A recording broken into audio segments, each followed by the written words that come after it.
Well, Christopher was the only boy in our family, and he was the third child with four siblings, and he was the most vocal.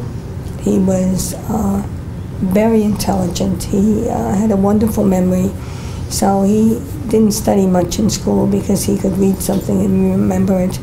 And he was the child who always filled everybody with sometimes a lot of laughter and sometimes a lot of, unrest. So he was the spark in the family. And he, always wanted to be a firefighter. He went to college and he studied American history, which was his passion. He majored in history, and American history. He was an American history buff. And he knew he was going to be a firefighter. When he graduated from college, he became a teacher, and he taught for about a year, and a little over a year, I guess. Was offered a permanent position in New York City, turned it down. He had scored a perfect score on the written and the physical, and the best day of his life was in February of 2001 when he joined the FDNY and graduated in June, and he was assigned to Engine 54 out of 4 Battalion 9 in mid-Manhattan, near the theater district. And this was the best time of his life. I have absolutely no regrets about him being a firefighter. I felt that he had fulfilled his dream, and he could be an exasperating child, exasperating.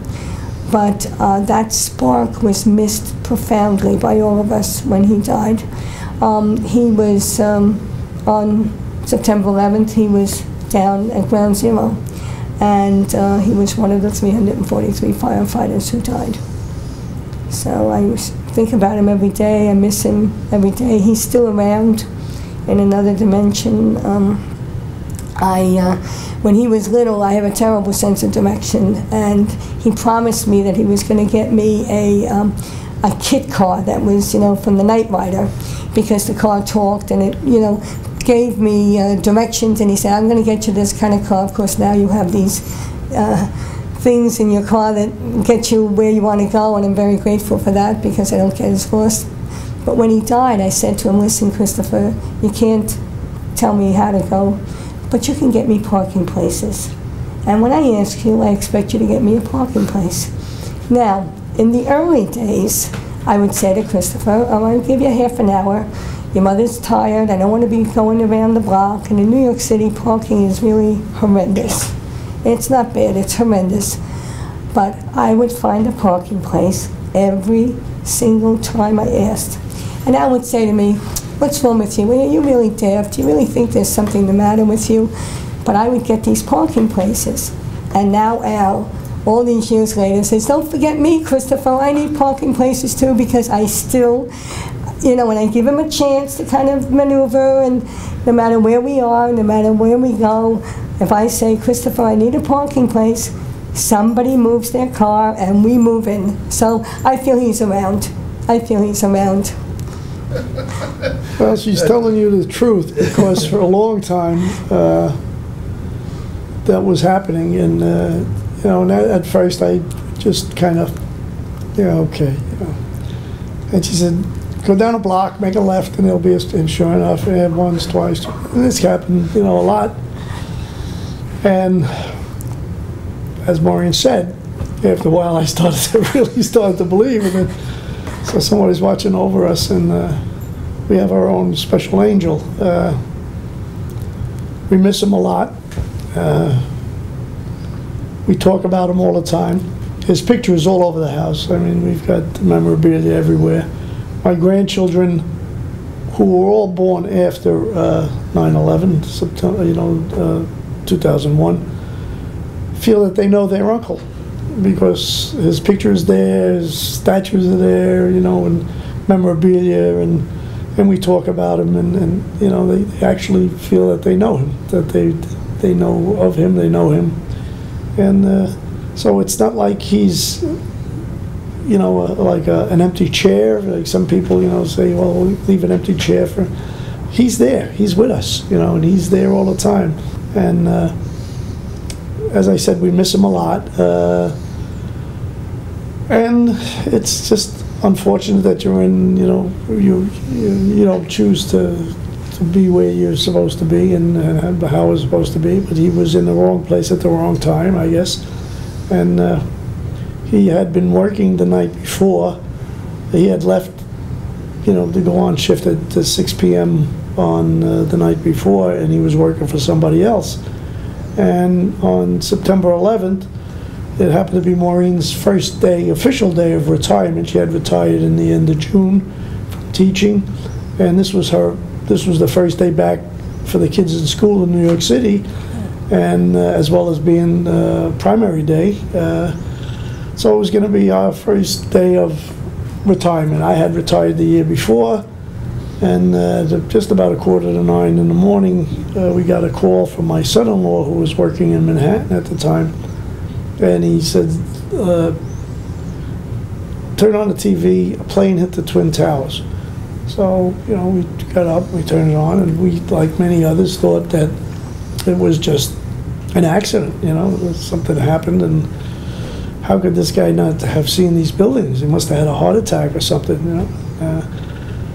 And then we sat and watched. We could see the Twin Towers out our window from where we live in Long Island City, Astoria area in New York, which is just across the bridge, across the river from Manhattan, just by the 59th Street Bridge. You know, we just didn't know what to believe, you know, at first. And then about maybe 10 or 15 minutes later, we got a call from one of the lieutenants that was in the company and said, have firefighting, you know, Santora return to duty. And we said, well, he never came home. So we knew immediately that he had gone down, you know, with the guys, and sure enough. As the day played out, he was one of the missing. As I said, he was missing. The following day, we went to the morgue, and from the morgue, we went to headquarters and went just around, and I found out that he was on the list of the missing. And so for many months, at that point, we, you know, he was in that status. I had pretty much recognized the fact that him being down there that night and then being down there for the next couple of days, in and out, that no one had been pulled out. They only had pulled out 5 people in the next 2 days, two or three the first day, 2 more the second day, and that was it, other than the people that had rescued themselves. So we had initially thought that maybe he was injured and had been taken off to a hospital, so we started calling all of the hospitals the next morning and the next couple of days and trying to find out if he had been seen, and he was missing. I think Al knew that Christopher was dead, but he couldn't tell me because I knew he was alive. And I was convinced that he had gotten out. First of all, he was dead on in emergencies. He was, you know, he could be a crazy person on a basketball court. He could be yelling and screaming. But if there was an emergency, Christopher was calm. He was able to make extraordinarily good judgments. He was the kind of person that you would choose on that desert island if you had to choose one person. His judgments were really right on. And he was intelligent and he knew the area. And I was convinced he had gotten out. I was just convinced that he was alive somewhere. And nobody could tell me otherwise. And being the good husband Al was, he kept his mouth shut and didn't say anything because I was just so dogmatic about the fact that my son was going to come in the door, that he was somewhere in New Jersey or somewhere in Connecticut or somewhere, you know, wandering around with amnesia, and he was going to come in the door. November 2nd, all 15 firemen in Christopher's firehouse were missing, all 15. And that was more than any other firehouse in the city of New York. Now, the special units that were housed in many other places technically lost more people, but in the one firehouse, Engine 54, Ladder 4, Battalion 9 lost the most men. And I had arranged a memorial service on November 2nd, and we had about 250 family members come from Brooklyn on the boats and come in, to the World Trade Center, and we were escorted, and we had, a religious ceremony. We had a rabbi, we had a minister, we had a priest, we had guitars, we had, and on that day I said to my daughter, he's not coming out of here alive. It took me that long to process. And Al never said anything to me about it, except, yes, you're right, but I think he knew. I think, being in the fire service and seeing the kinds of horrors that you see, I was not familiar with that. I was not familiar with that, and I just was so certain that he was going to be the miracle.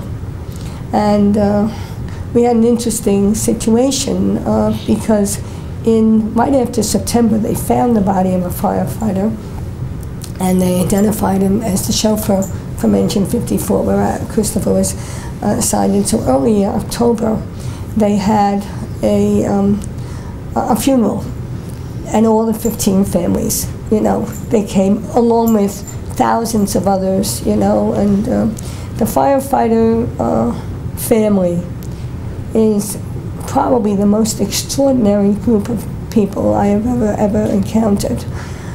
People came from all over to honor all these men, people they didn't know. They stood at attention. I mean, just gut-wrenching, magnificent tributes of honor. That's all I can say, and so we went. This was our first funeral, beginning of October, and we went to the funeral, and of course everybody else expected that there would be more bodies, because firemen go in as a group, they don't go in singly, and they didn't find anybody, and so families started to have planned funerals. Well, I was not having any of that until November 2nd, when I acknowledged that he had gone and he was dead.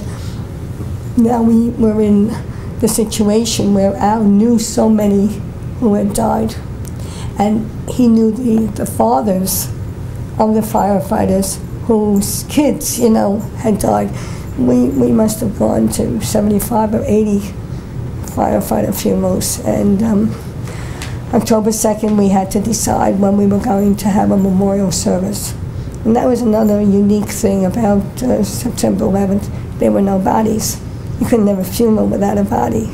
We were allowed to have a memorial service. So we planned a memorial service December 1st. And I knew I was going to get my son back. I had already acknowledged that he was dead, but I was going to get him back.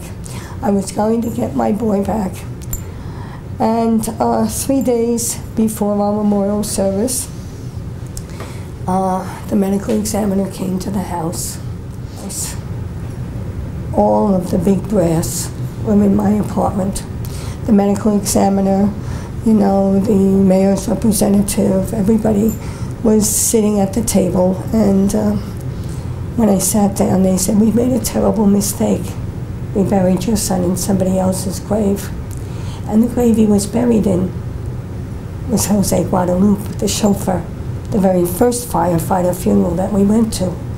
And my initial reaction was, did you call the family? Because now we were friends, and we had connected with each other, and now they were back where all of us were. And that was my miracle. Because for me, I needed proof that my boy was there. I needed the proof. I got Christopher back. I never saw him. I don't know what condition he was in. I never asked. I wasn't even interested in that, but I got him back. And for me, that was my miracle. It allowed me then to start my journey, which I'm still on. And I don't think I'll ever be completed until I die. But it allowed me to start my journey on grieving and healing, and I saw this as a miracle. I was able to bury him, and I have a place to go. I have a place to go. I have a place, to sit quietly, and for me that was absolutely essential in my healing. And I'm very grateful that Al was wise enough not to say anything to me, because for me everything is a process. It's a process, but it was very difficult. It was very, very difficult. So we've been on the journey together. The number has dwindled down to 1,100, which is still over a third of the number of people that were there that still never had any recovery whatsoever. So it's difficult for those families. I told somebody earlier about Christopher's funeral. He had a 4-hour funeral, and one of the reasons that he did was because he was 23, and we invited all his friends to speak. And his friends, this was their first significant death. This was their first significant death, and so they all came up. And often, they'd be talking and they'd forget that they were in a church, and they'd start to curse, and then they'd realize and they'd turn around, I'm sorry, God, hoping that, something wouldn't happen, sorry, Chris, I didn't mean to disrespect you, but, I was telling my story, I got carried away, and we had his favorite rap song. It was a send-off filled like his life. I wanted everybody, especially in the fire service, who described him as quiet and loving to do dishes, and with 4 sisters he never did a dish, and he was the person that talked constantly, just constantly, from the moment he got up to the moment he went to bed. And to be described as quiet and loving to do dishes just didn't sit well with me. So we allowed everybody to speak, and because he had been mistakenly buried, and the funeral, was very, very different. It was a wonderful tribute to a young boy who lived his life to the fullest. And I always say to kids, when I speak to them, I always say to them, it's not how long you live, but it's how you live. And so take each day as a special gift. And we're still celebrating his life. We're still celebrating his life. And I think coming to the National Fallen Firefighter Weekend every year helps us to let other families who are in such a dreadful way emotionally, that they can celebrate their loved one's life. It's a choice you make. It's a choice that you make. And if you do that, you cope better. You don't ever, ever forget. You don't ever, get back to what you were, because now you're a new person. But you cope better, and you do laugh. And when you relate the stories and the memories, that brought you joy, you do laugh. Even when you are not feeling like laughing, and it just kind of comes out. And so, that's where we are. And we're still on the journey, and we're still walking together side by side. And why we were left and he was taken, I don't know. I can't answer that. And I can't wish for anybody else. I've never ever said, why did it happen to me and not to somebody else? Because I wouldn't want this to happen to somebody else. I wouldn't want anybody else to have to go through this. I can only say that this is what I've been given, and let me make the best of whatever this is, and for whatever length of time I have, let me do some good. Let me do some good.